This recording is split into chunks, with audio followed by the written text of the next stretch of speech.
থাক আমরা বেশি দূরে না। না সিম বলতেছিল যে খাবার টানাটানি করার থেকে ও হ্যাঁ, অনেক সুন্দর। দাঁড়াও, দাঁড়াও, দাঁড়াও। তুমি আর পিছনে থাকো।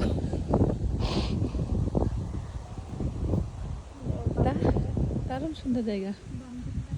হ্যাঁ হ্যাঁ, দাঁড়াও।